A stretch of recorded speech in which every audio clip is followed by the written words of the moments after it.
지난주에 제가 한국의 뉴스 한 편을 보다가 웃음이 난 기사가 하나 있는데 여러분은 어떠실런지 한번 들어보시면 좋겠습니다.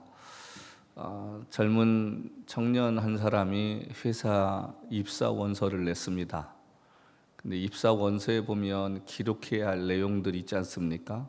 이름, 그다음에 전화번호, 주소, 그다음에 자기가 자라온 배경, 이렇게 그걸 우리 이력서라고 하는데, 어디에 제가 웃음이 났냐면 이름 쓰고 주소 쓰고 다 했는데 그 밑에 뭐라고 썼냐면 휴대폰 이렇게 써 있었습니다.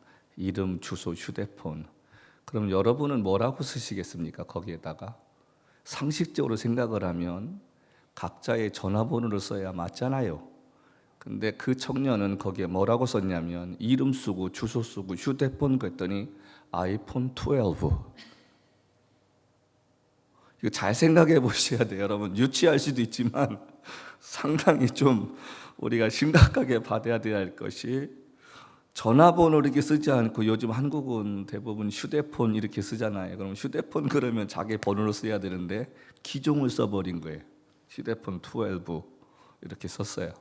근데 그 때에 나온 얘기가 뭐냐면, 요즘 사람들이 책을 읽지 않으니까 문장을 이해하는 능력이 떨어진다 이렇게 한 거예요.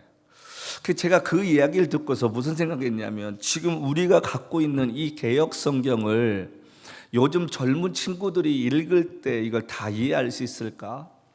언어적으로도 상당히 난해하게 기록되어 있지 않습니까? 영어도 똑같습니다. 똑같은 말을 하는데 고급진 영어가 있고요, 그냥 이해하기 쉬운 단어가 있습니다. 점점 성경책도 안 가지고 다니지, 성경책도 읽지 않지. 성령께서 감동시키는 그런 은혜를 경험하지 못하는 이 시대가 아까처럼 당연하던 듯이 아무런 꺼리낌 없이 휴대폰 그러면 아이폰 12 해놓고 자기는 할 일 다 했다고 생각하는 이 좀 어처구니 없는 시대가 이 시대입니다.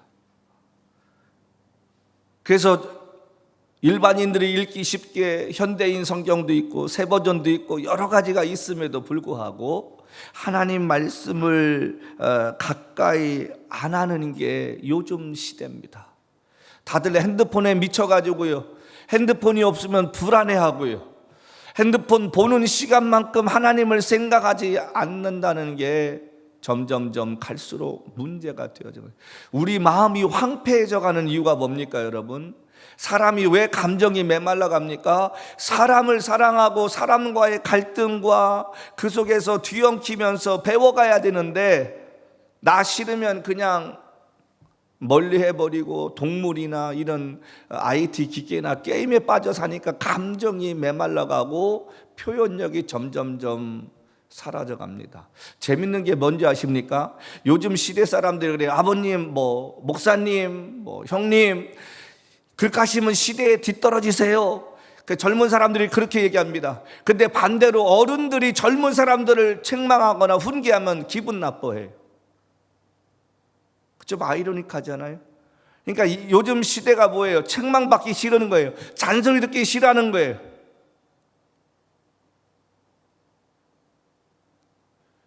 어제가 뉴저지에 11학년 되는 친구들이 가장 바쁜 날이었습니다. 12학년도 마찬가지겠지만 SAT 보는 날이었습니다. 어떤 부모가 자식을 두고 고민하는 거예요. 내가 이 대학에 보내야 되는데. 그래서 제가 그런 얘기했습니다. 공부 잘한다고 다 성공하는 거 아니야. 공부 못해도 자본주의 사회에서 공부 잘한 사람보다 돈 더 잘 벌 수도 있어. 솔직히 얘기해서 여러분, 공부 잘한 사람들은 회사원이나 직장인 되지 않습니까? 대부분이.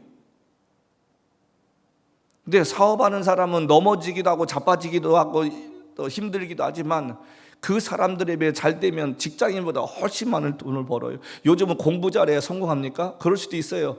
근데 요즘 공 잘 쳐도 성공하고요, 공 잘 차도 성공하고요, 노래 잘해도 성공하고요, 그러니까 옛 어르신들이 하신 말씀이 틀린 게 아무것도 없어. 각자 자기가 먹고 살 거 갖고 태어났다는 말이 그냥 나온 게 아니라니까요. 인생의 경험을 통해서 그들이 깨달은 거예요. 근데 그거보다 우리에게 더 중요한 것이 뭡니까? 어떤 형편과 사정에 있든지 간에 하나님이 우리와 함께 하시면 된다는 것입니다. 내가 공부는 못했어도 그럼에도 불구하고 하나님이 나와 함께 하시면 다른 길로도 얼마든지 세상에서 존경받고요, 떵떵거리고 살 수 있습니다. 내가 몸이 불편하고 내가 가난한 집안에 태어났다 할지라도 그럼에도 불구하고 내가 없기 때문에, 내가 남들보다 부족하기 때문에 하나님을 의지해서 하나님이 복을 주시면 세상이 감당치 못하게 될 줄로 믿습니다. 그래서 제가 세상에서 제일 못난 사람이 누구냐? 부모 탓하고 환경 탓하고 배경 탓하는 사람들 있잖아요.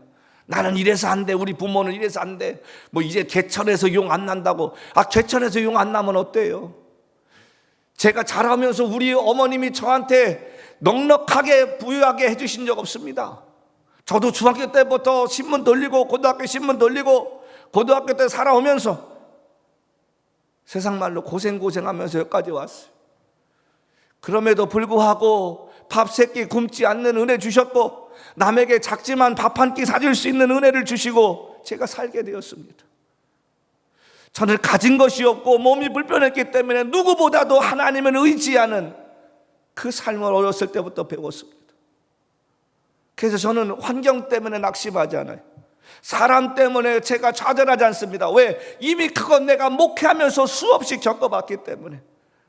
내가 깨달은 한 가지 사실은 뭐냐면, 세상의 모든 사람들은 좋을 때뿐이지 나하고 이해관계 얽히고 그것이 잘못되면 다 떠나더라는 거예요.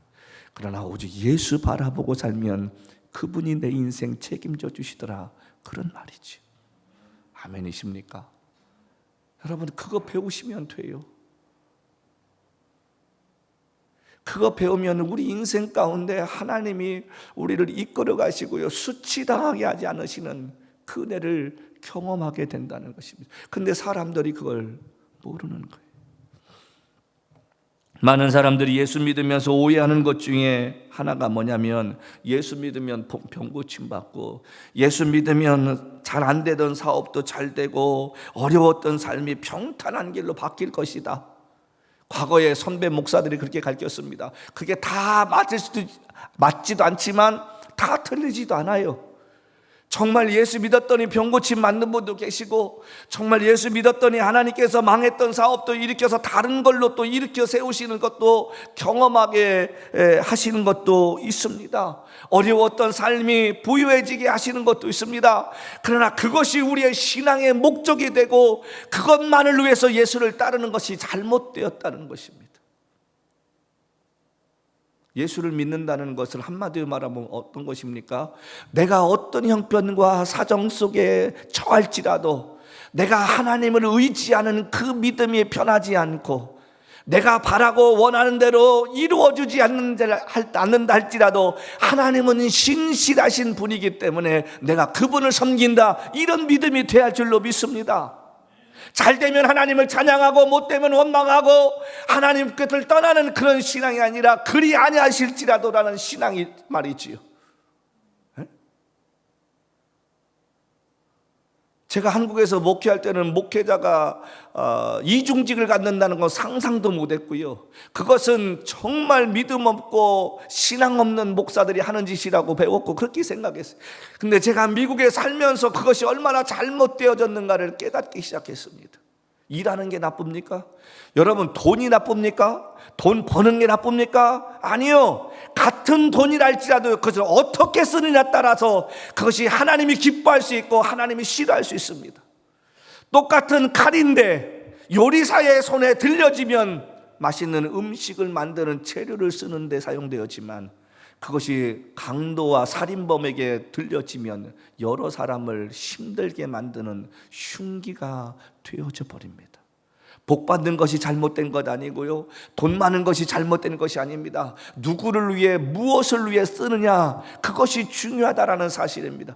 우리가 예수 믿는 것이, 내가 11조 내는 것이, 내가 감사헌금 내는 것이, 내가 주일헌금 내는 것이, 내가 이만큼 내면 하나님이 내게 이만큼 주실 거야 라는 기대감으로 내는 것이 아니라, 나를 구원해 주셔서 이렇게까지 벌어서 주 앞에 드릴 수 있는 은혜를 주심에 감사해서 드리는 그런 물질이 하나님이 받으실 줄로 믿습니다. 그래서 어떤 사람은 열심히 예배드리고 모임에 참석하고 뜨겁게 찬양하고 새벽 기도에 나오고 11조 선교 감사헌금 열심히 드립니다.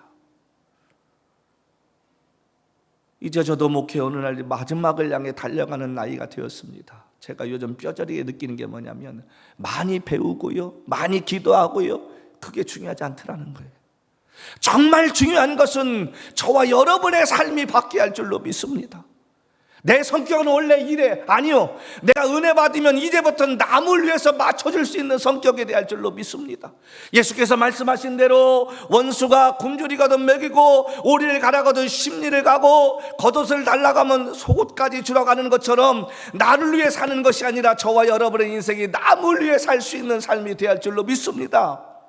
이게 예수의 마음이고 예수님이 우리에게 가르쳐 주신 거지. 아무리 목사들이 세월이 지나고 장로들이 세월이 지나도 똑같이 성질 변하지 않고, 남의 어려움 보면은 내 일 아니니까, 그건 그 사람 일이니까 지나쳐 버리면, 예수께서 말하시는 선한 사마리아 그 비유가 거기에 해당되지 않을까요? 이제는 하기 싫어도 어려운 사람 만나면 내 주머니에 털 수 있는 마음이 돼야 되고요, 가난한 자 만나면 밥 한 끼라도 사줄 수 있는 마음으로 우리가 바뀌어야 되지 않겠습니까? 한국교회가 이걸 가르치지 않는 거예요. 지금도 가르친다고 하지만 그거 가르치지 않습니다. 모이자, 열심 내자, 교회 세우자. 우리 목회자들은 교인 좀 만들면 사례비 올려달라고 하고요, 겉으로는 청빈한 척하면서 뜯어보면 이 모양 저 모양으로 항목을 만들어 가지고 자기가 챙겨야 할 거, 은퇴하고 나서도 챙겨야 할 거 아낌없이 챙겨가는 거 보면서, 정말 저분이 하나님 두려워하고 정말 저분이 하나님 나라 갈 준비 됐을까 제가 생각합니다. 우리 교회는 뭐 그거 줄 능력도 없지만, 한국교회 저는 원로 목사제도 없어져야 한다고 생각하는 사람 중에 하나예요. 은퇴하고 났는데도 웬만한 규모는 70% 이상을 사례비를 또 계속 줘야 되고, 아파트 제공해야 되고, 어느 직장이 그렇게 합니까? 삼성을 다녀도 그렇게 안 해줘요. 근데 교회만이 주의종이라고. 그래서 제가 정말 싫어하는 단어 중에 하나가 뭐냐면, 목사님 사례비라고. 아니요, 월급이에요. 솔직히 월급 아닙니까? 사례비라고 하니까 이상하게 뭐 세금도 안 내도 된다고 하고, 국민의 4대 의무 중에 하나가 납세 의무인데 안 냈어요 그동안. 그러다가 몇 년 전부터 세금 내라니까 불평하기 시작하고 뭐라고 쫄쫄쫄 되는 거예요. 목사는 국민 아닌가요? 교회부터 솔선수범해야 되지 않습니까? 그러니까 우리가 천주교 욕할 게 아니에요. 천주교한테 배울 거 많아요. 네? 그 신부님들의 청빈한 삶.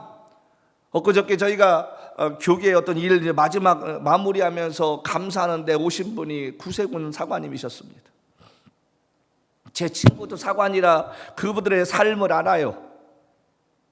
15년 전인가 저희가 처음에 집회 갔을 때 그 친구가, 물론 거기 집 주고 차 주지만 그것도 자기 거 아니잖아요. 그 얼마 받냐? 그랬더니 부부가 한 달에 받는 월급이 700불씩이라는 거예요. 그래봤자 1,400불이에요. 근데 그거 갖고 살아요. 못 사는 게 아니라 사라지고 살림이 작아지면 사는데, 살림이 커지니까 수입이 커져야 할 거 아니에요. 제가 오늘 이 말씀을 가만히 보면서 참 회개도 많이 되고, 더더욱 우리가 믿음 생활 하나님 앞에 좀 잘해야겠다는 생각합니다. 이런 얘기하면 뭐 목사 욕한다고 교회 욕한다고 하는 게 아니라, 여러분, 우리가 이제 깨닫고 그래야 세상이 우리에게 다시 크레딧 주지. 뭐 우리끼리 회개 운동한다, 우리끼리 뭐 이제 아니요. 저와 여러분, 우리 교회에 있는 목사님들, 성도님들의 삶이 지금보다 180도 달라지면요, 1년 만에 교회들이 세상이 우리한테 욕을 하는 게 아니라 그들의 교회에 찾아오게 될 줄로 믿습니다. 우리는 변하지 않고 매일 행사하면서 뭐 모이자 어쩌다 무슨 뭐 연합회다 모이자, 아니요. 그런 것보다도 더 중요한 게 뭡니까? 각자의 삶에서 예수 믿는 사람답게 살면 됩니다. 하나님 두려워하고 말씀대로 살려고 몸부림치면 세상은 우리를 향해서 욕하는 것이 아니라 나도 저렇게 살아야지. 요즘은 어디 가서 목사를 하는 게 세상 말로 쪽팔려요. 옛날에 제가 이민 오기 전에 했던 그 재밌는 말이 뭐냐면, LA에서요 다방에서 김 사장님 그러면 거의 한 70%가 고개 돌린대. 요즘은 어디가 커피숍 가가지고 목사님 그러면 대부분의 남자들이 다 뒤돌아본대. 하도 목사들이 많아서 말이지. 속성반이나 뭐 1년 만에도 되시는 분도 있지만, 중요한 것은 우리가 어떤 예배에 열심을 내고 그랬더니 하나님이 복 주셨다, 그런 게 아니라는 거예요. 복을 주실 수도 있고 안 주실 수도 있는데, 그럼에도 불구하고 하나님을 신뢰하는 그 믿음은 변하지 말고 살아라. 그게 오늘 본문의 이야기입니다. 여러분, 저만 해도 그래요. 제가 늘 농담으로 얘기하는 것 중에 난 예수 믿고 사기당했다고. 어떤 놈이 처음에 신학교 가기 전에 예수 믿고 신학교 가고 목사 되면 삶이 편안하지, 윤택해진다고 그 솔깃한 얘기인데, 신학교 가서 목사 되고 했더니 이건 세상에 믿음으로 살려고 하면 더 힘들고요, 더 어렵고요, 바르게 살려고 하다 보니까 오히려 욕을 먹는 일이 더 많더라니까요. 1년 동안 열심히 준비해가지고 저희가 지난 6월 달에 도미니카 가서 열심히 집회하고 정말 좋은 결과 일어나고요. 현재 있는 선교사님들이 이제는 그쪽에서 한국 사람들이 참 위상이 이렇구나 높아졌다고 느낄 정도로 얘기하고, 좀 어려운 일이 있어도 이제는 비빌 언덕이 생겨서 목사님 고맙다고 이야기하는데, 정작 이곳에서는 그것에 가서 왜 돈을 썼느냐 뭐하냐 별 얘기들 다 나온다는 거예요. 제가 그랬어요. 한 귀로 듣고 한 귀로 사는 게 뱃속 편하다. 세상에 맞춰 살려면 오장육부 뒤집어서 어떻게 살겠습니까, 여러분? 기억하십시오. 여러분들이 말씀대로 살려고 애쓰면 애쓸수록 여러분의 삶이 힘들어질지도 모릅니다. 왜냐하면 사탄은 어떻게 해서든지 우리를 넘어뜨려야 할 거 아니겠습니까? 여러분이 예수께서 왜 당신이 미움을 받는다고 말씀하셨습니까? 세상을 향해서 악하다고 말했더니 요한복음 7장 말씀처럼 세상이 예수를 미워했다는 거예요. 우리가 바르게 살려고 하면 살수록 사탄은 우리를 힘들게 하고, 너만 옳으냐, 너만 믿음대로 사냐 넘어뜨리게 하는 그런 아픔을 주게 될 줄로 믿습니다. 그럼에도 불구하고 버티십시다. 그럼에도 불구하고 예수를 바라보는 열정이 식어지지 않기를 기도하십시다. 그러면 하나님이 극복할 수 있는 힘을 주시고요, 세상이 우리를 이해하지 못하면 어떻습니까? 어차피 이해하지 못합니다. 여러분, 성경 66권 다 이해하십니까? 저 이해 못합니다. 목회 35년 했지만 성경 말씀 다 내가 깨닫지 못합니다. 하나님의 일을 어떻게 이 작은 머리로 그걸 다 이해한다고 합니까? 성경 다 풀이할 수 있느냐? 저 못해요. 그럴 만한 능력도 안 돼요. 그때마다 성령께서 깨우쳐 주셔서 가르쳐 주셔서 말씀드린 것 뿐이지, 이 오묘하신 하나님 말씀을 어떻게 제가 다 이해하느냐, 그런 말이에요. 성경 말씀처럼 지난 30년 동안 내가 정욕을 위해 구한 것도 아닌데 하나님 앞에서 응답받지 못하는 게 너무도 많습니다. 비근한 예로 교회 시작하면서 15년 동안 일렉 기타 좀 보내달라고 하는데 지금까지 안 보내주시잖아. 그거 뭐 대단하다고. 일렉 기타 하나 보내주는 게 뭐 이렇게 어려우시다고 말이지요. 이 예배당 얼마 되지도 않는 거 꽉 차게 해달라고. 아니 내가 이거 했다고 해서 월급을 더 달라고 하겠어요? 뭐 하겠어요? 근데 그것도 안 들어주셔. 세상 말로 짜증나지 않겠습니까? 아니 무슨 뭐 내가 세계적인 목회자가 되게 해달라고 뭐 큰 교회 짓겠다고 뭐 이것도 아닌데 그 조그만 거 뭐 하나 해달라는데 그것도 왜 안 해주실까? 낙심하지 않겠느냐, 그런 말입니다. 세상 말로 원망이 없겠습니까? 처음엔 저도 원망 많이 했어요. 이건 새벽 기도를 하는 건지 하나님하고 맞짱을 뜨자고 하는 건지 매일 가가지고. 근데 결국은요 그렇더라고요. 제가 살아보니까 하나님 앞에서 핏대 올려봤자 결국 손해는 나요. 나중에 꼬리 내리고 그냥 그럼에도 불구하고 하나님 알아서 이렇게 돼. 제가 살아보니까 그렇더라고요. 그런데요 제가 한 가지 15년 목회하면서 깨달은 게 있습니다. 오늘 본문의 말씀처럼 그럼에도 불구하고 제가 이 의미를 깨달았다는 거예요. 분당 우리 교회는 이찬소 목사님 예전에 그 설교 가운데 제가 한 단어 그 부분이 이해 안 되는 게, 그분이 여기서 살다가 이제 한국 나갔잖아요. 그 아버님이 목회하실 때 40일 금식 기도하시다가 15일 만인가가 돌아가셨어요. 그러니까 이 양반 생각에는 이해가 안 가는 거예요. 아니 하나님이 살아계시면 아버지가 40일 금식을 잘 마치도록 힘을 주시든지 아니면 멈추더라도 좀 다른 방법으로 기도하는 사람을 통해서 멈추게 하셔야지, 교인 몇 되지도 않는 교회 하시면서 그렇게 고생하시는 아버지가 뭐 이렇게 때려 죽일 죄를 졌다고 15일 만에 데려가실까? 얼마나 불평했겠습니까? 원망했겠습니까? 이해하지 안 된다고 하나님하고 막 설전을 벌이던 그 모습 속에서 자기가 목사가 되어 보니까 그 의미를 깨닫더라는 거예요. 그래서 그분이 하시는 말씀이, 여러분 오늘 저희가 몇만 명 되는 교회를 이렇게 할 수 있는 것은 제 능력이 아니라 하나님께서 우리 아버지의 그 모습을 보셨고 하나님을 위해 살려고 몸부림치는 우리 아버지의 그 희생의 대가로 제가 목회하고 있다라고 고백하는 걸 들었습니다. 욥의 고백처럼 앞으로 가도 계시지 않고 뒤로 가도 보이지 않고 옆으로나 좌로나 우로나 가도 하나님이 보이지 않는다고 고백한 것이 우리의 삶과 똑같지 않습니까? 여러분이 기도한 대로 지금 다 응답됩니까?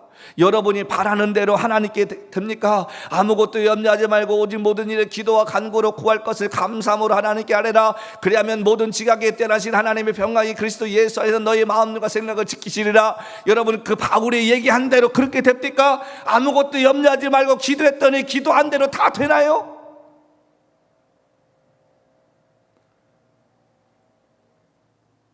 세상이 그렇게 되면 얼마나 좋겠느냐, 그런 말입니다. 나름대로 믿음 생활하는데 왜 이런 일이 나에게 일어나냐고, 주변에서 왜 이런 일이 일어나냐고, 왜 하나님은 가만히 계시냐고 개입하셔서 문제를 해결해 주시지 않겠느냐고 원망하고 불평할 일이 얼마나 많이 있습니까? 지금 본문의 하박국도 그런 얘기예요. 지금 1장에 보면 짜증내잖아요. 무슨 짜증을 냅니까? 여기 하박국도 아유 승질 있어요. 한번 볼까요? 여기 이렇게 얘기합니다. 1장 2절 말씀.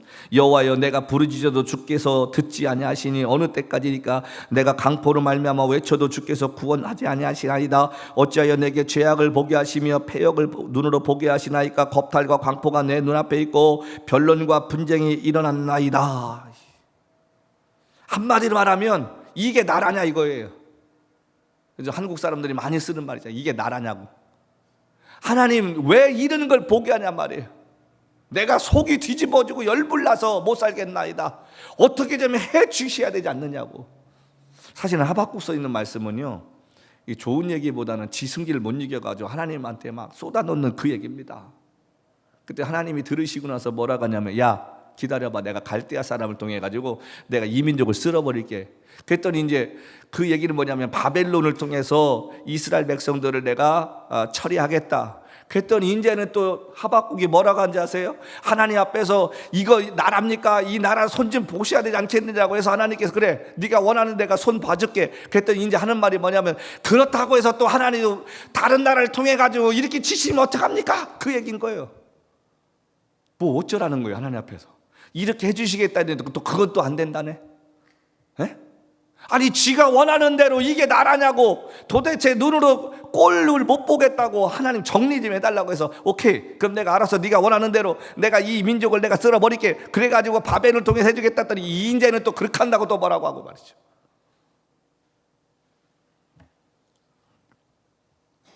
우리가 여기서 봐야 할 게 뭐냐면 3장 말씀에 하박국이 좀 정신 차렸어요. 하나님이 이제 말씀하시고, 여기 우리가 보면 이 교회 성도들이나 목사님이 좋아하는 말이 나옵니다. 3장 2절 말씀 보면 뭐냐면, 여호와여 내가 주께 대한 소문을 듣고 놀랐나이다. 여호와여 주는 주의 일을 이 수년 내에 부응하게 하옵소서. 이 수년 내에 나타내시옵소서. 진노 중에도 긍휼을 잊지 마옵소서. 이제는 하나님한테 이제 타협을 하잖아요. 여기서 부응하게 하옵소서 했더니 뭐 이제 사람들마다 뭐 다시 회복하자, 부흥의 역사가 일어난다. 그럴 때 이 말씀을 드리됩니다. 여기서 이 부흥케 하소서라는 히브리어 원래의 뜻은 살리다, 그런 뜻입니다.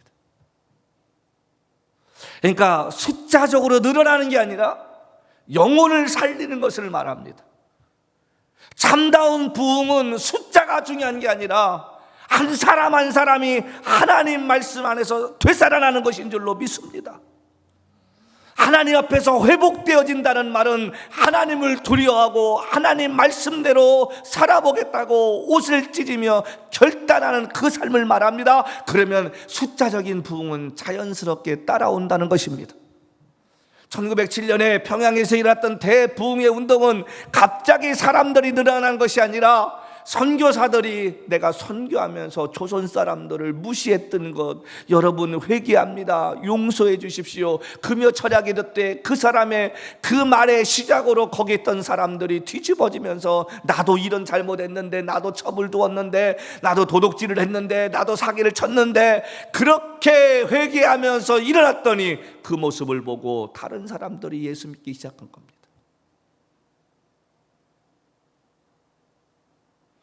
우리가 예수 믿는다고 할 때 어려운 게 뭔지 아십니까? 우리가 옷을 입었어요. 무슨 옷을 입었습니까? 거룩한 의의 옷을 입었습니다. 세상 사람은 그렇게 해도 예수 믿는 사람들은 그렇게 하지 말아야 할 것이 얼마나 많이 있습니까? 세상 사람들은 사업을 하다가 돈을 못 갚으면 배째라고 말합니다. 그러나 예수 믿는 사람은 그렇게 말하면 되지 않습니다. 돈을 빌려준 사람이 감동할 만큼 자기가 할 수 있는 노력을 할 수 있는 모습이 우리에게 보여져야 되지 않겠습니까? 세상 사람들은 가난한 사람을 보고 내가 주머니에 돈 없다고 지나갈 수 있지만 예수 믿는 사람은 그렇게 하면 안 된다는 거예요. 꿔서라도 그 사람을 먹이고 도울 수 있는 긍휼한 마음을 가지려고 할 때 하나님이 더 큰 은혜를 주시는 거예요. 제가 교회를 시작하면서 다짐한 것이 하나 있습니다. 물론 제가 받을 사례비도 없지만 우리 교회가 아무리 어려워도 우리가 1년 동안에 그 상황 가운데 선교하고 구제하기로 한 것은 지키자. 교회가 어려워서 못하면 나라도 꿔서라도 그 일을 감당하자. 그래서 저희가 당회가 처음 소집될 때 장로님들께서 물으셨어요. 목사님, 당회를 어떻게 운영하시겠냐고 할 때 그 중에 하나가 제가 뭐냐면 교회 재정권은 담임 목사가 갖습니다. 장로님들이 반발하기 시작했습니다.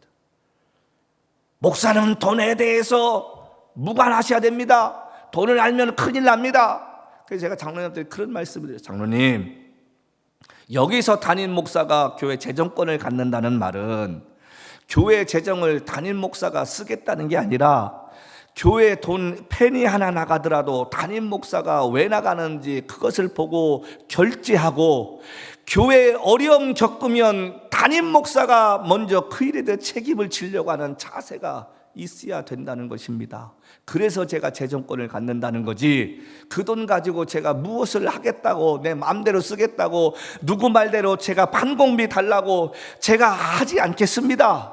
근데 정작 교회에 어렸을 때 장로님들 돈 한 푼 내지 않았습니다. 이 교회로 이사 오는데 여러분, 그때 교회가 정말 힘들어가지고 뒷파질할 돈이 없어가지고요, 기도하는데 장로님들 한 푼도 안 내시더라고. 그래서 제가 장로님들도 여쭤봤어요. 어떻게 하시겠냐고. 모르시겠다는 거예요.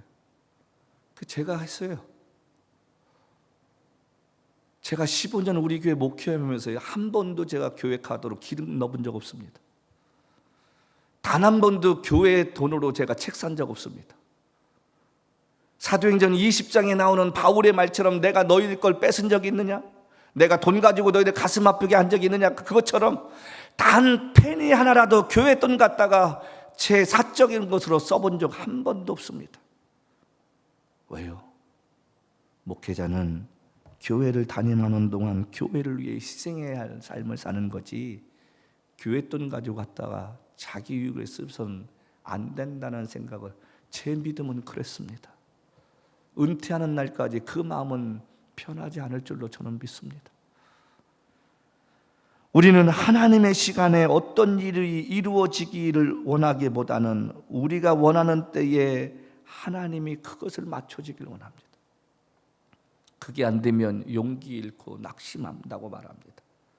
지금 이 하박국에서 말하는 것이 바로 그것입니다. 내가 정한 때가 있다. 어느 날 이 하박국이 그것을 깨닫게 되었더니 오늘 본문에 나오는 그 말씀을 고백하고 있는 것입니다. 여러분 17절부터 19절 말씀이 이해가 됩니까? 비록 무화과 나무가 무성치 못하며 포도나무에 열매가 없으며 감람나무에 수출이 없으며 밭에 먹을 것이 없으며 우리의 양이 없으며 외양간에 소가 없을지라도, 한마디로 말하면 알거지라는 거예요. 아니 지금 이거 아무것도 없으면 뭐 가지고 팔아서 양식을 사요? 밭에도 없고 우리의 소도 없어요. 그럼 뭐 가지고 일을 해요? 쉽게 얘기하면 지금 세상 말로 말하면 뭐 쫄딱 망한 사람일 수도 있고 하루아침에 모든 걸 다 잃어버릴 수 있는 사람이었을지도 모릅니다. 자, 아무것도 없습니다. 내일 뭘 먹고 살아야 되는지 모르는 그 상황에 되었다는 거예요. 우리 인생 살다 보면 이럴 수 있지 않습니까? 은행 잔고도 없어요. 돈 빌릴 데도 없어요. 아무리 생각해도 누군가 나를 도와줄 만한 사람도 없어요. 그런 가운데 감사함 쉽게 나올 수 있습니까? 그럼에도 불구하고 하나님 감사합니다, 이런 마음 가질 수 있습니까? 쉽게 갖지 못합니다. 웬만한 믿음 가진 사람도 못 갖습니다. 제가 그럼에도 불구하고 이 믿음을 제일 처음에 가졌었던 게 뭐냐면, 저희 아들이 이 땅에 태어나고 나서 돌이 거의 가까워졌을 때, 제가 이제 한번 말씀드렸던 것 같은데 한참 개척할 때였습니다. 정말 매달 그 20만 원 내기도, 월세 내기도 힘든 그 시기에 12숟갈인가 넣어야 되는 그 분유를 아무리 닥닥닥 긁어도 9숟갈밖에 안 되는 거예요. 그거를 물에 타가지고 먹이는데 안 먹는 거예요. 평상시에 먹던 3숟갈이 아직 안 와서 맛이 틀리다 이거예요.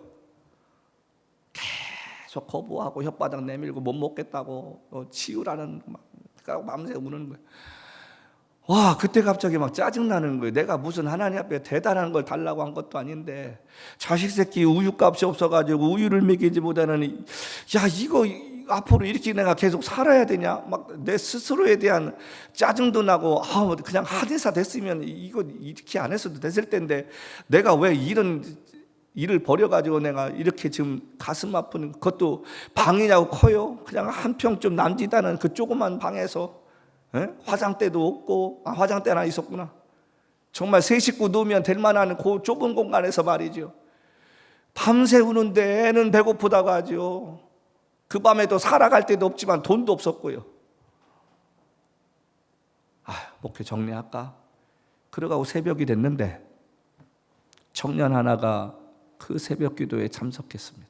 누구지도 몰라요. 우리에게 나오시는 분도 아니었습니다. 그런데 그분이 예배 끝나고 돌아가고 나서 제가 소름이 끼쳤던 게 뭔지 아십니까? 강대상에 봉투 하나가 감사한금이 올라왔는데, 이 분유값에 보태 쓰세요. 전 천사라고 생각합니다. 그때 제가 목회를 하면서요 깨달은 게 있습니다. 내가 힘들고 어려워도 낙심하지 않고 이런 기도 들어주지 않아도 그럼에도 불구하고 하나님을 따라가면 하나님은 내게 필요한 것이 완전하지 않더라도 살 수 있을 만큼 채워주시는 하나님이시라는 사실입니다. 그래서 저는 한 명을 놓고 설교하든 만 명을 놓고 설교하든 제가 열정이 바뀌지 않을 수 있는 이유는, 사람을 바라보고 말씀을 전하면 낙심할 수 있지만 나를 이 자리에 세워주신 하나님을 바라보고 말씀을 전하면 내가 말씀 전해야 할 그 시간에 내가 최선 다하는 것이 충성이라고 여겼기 때문에 절망하지 않는 것입니다. 왜냐하면 저 뒤에서 오늘도 저를 보고 계시는 주님이 계시지 않습니까? 제가 저런 상황 속에서도 열정을 잃지 않고 스피커로 내가 제 마음에 주고자 하는 그 말을 전하고 있는지, 지 말을 하고 있는지 우리 주님이 보고 계시지 않습니까? 좋은 일보다 어려움이 많은데 기쁨이 나오겠습니까? 그럼에도 불구하고 하박국이 이야기하는 게 뭡니까? 18절 말씀 이하에 그럼에도 불구하고 나는 여호와로 말미암아 즐거워하며, 할렐루야, 다른 것이 아니라 하나님으로 인하여 즐거워한다는 거예요. 하나님이 무엇을 주셔서 즐거워하는 게 아니라 그분이 나와 지금 함께 하시고 있다는 그 사실 하나만으로도 즐겁다는 것입니다. 여러분의 오늘 믿음의 은혜가 되는 말씀이 되길 주님으로 축복합니다. 내가 가진 것이 없고 병이 있고 힘들고 어려울지라도 임마누엘 되신 하나님이 이 시간에 나와 함께 하신다는 그 자체로 감사할 수 있기를 주님으로 축복합니다. 아멘. 오늘 그가 계속해서 뭐라 합니까? 나의 구원의 하나님으로 인하여 내가 기뻐한다는 것입니다. 이 이야기가 무슨 얘기입니까? 힘들고 어려운 이 세상 살아갈지라도 나를 구원해 주시고 예수 그리스도를 통해서 전국에 갈 수 있는 은혜를 주신 하나님, 죽음이라는 것은 저 문을 열고 또 다른 세계에 들어가는 것처럼 하나님, 내가 천국에 들어갈 수 있는 은혜를 주셨기, 이 땅에서 고생하고 수고하고 노력하고 애쓰다가 남들처럼 누리는 삶을 살지 못한다 할지라도 내가 천국에 들어갈 수 있는 은혜를 주신 것으로 인하여 감사합니다. 많은 것을 누리고 살다가 저주받아 지옥 가는 것보다 힘들고 어려운 인생, 세상 사람들 앞에 내가 오해받고 버림받은 날지라도 주님께 기억되어 마지막 천국에 들어가서 원수들 앞에서 상을 베풀어 주시는 하나님의 은혜를 경험하고 살 수 있다면 그것이 이 아침에 우리에게 기쁨이 되어야 할 줄로 믿습니다. 시편 19편 18편 말씀처럼 나의 힘이 되신 여호와여, 내가 주님을 사랑하나이다. 주는 나의 반석이시요 주는 나의 산성이라고 고백했던 다윗의 고백처럼, 무화과 나무가 많지 않고 포도나무에 열매가 없고 외양간에 소가 없을지라도 내가 수고하고 애쓰는 만큼의 수입이 없고 바라는 만큼의 물질이 벌리지 않는다 할지라도 내가 기뻐할 수 있는 것은 하나님이 나와 함께 하시고 그분이 하루를 살아갈 수 있는 은혜와 용기를 주셨기 때문에 내가 감사할 수 있고, 내가 천국에 들어갈 수 있는 소망을 주신 하나님이 계시기에 감사하고, 오늘 19절 마지막 이 말씀처럼 주 여호와는 나의 힘이시라, 나를 사슴과 같이 나의 발을 높은 곳에 다니게 하시리라. 이 말씀이 무엇입니까? 전 이렇게 결론 짓고 싶습니다. 내가 어느 곳을 가달지라도 걸어갈 수 있는 힘과 능을 주셔서 고난과 실패 속에서 낙심하지 않고 일어나서 주를 바라보며 끝까지 달려갈 수 있는 마음의 용기를 주시는 하나님이 나의 힘이 되신다는 사실입니다. 우리 이 말씀 붙잡고 한 주간을 살아가십시다. 이 한 주간도 실패할 수 있습니다. 이 한 주간도 내가 바라는 대로 이루어지지 않을 수 있습니다. 그럼에도 불구하고 내 믿음의 여정, 내 삶의 여정을 멈추지 않고 갈 수 있는 것은 나의 힘이 되신 여호와께서 나와 함께 하심으로 어떤 상황 속에서도 버틸 수 있고 어떤 상황 속에서도 좌절하거나 낙심하지 않고 일어날 수 있는 용기를 주시는 것, 그것을 인하여 감사하는 신앙 되십시다. 그래서 우리가 바라고 원하는 것이 이루어지지 않고 이번 한 주간 동안 또 큰 기대 가지고 기도했는데 응답되지 않을 때 할지라도 그럼에도 불구하고 내가 걸어가는 그 걸음마다 나의 발걸음을 아시고 나의 기도를 천국의 기도의 그릇에 조금씩 쌓아두실 하나님을 기대하며 기쁨으로 이 한 주간도 승리하며 사는 저와 여러분 되시기를 주님의로 간절히 축복합니다. 아멘. 아멘.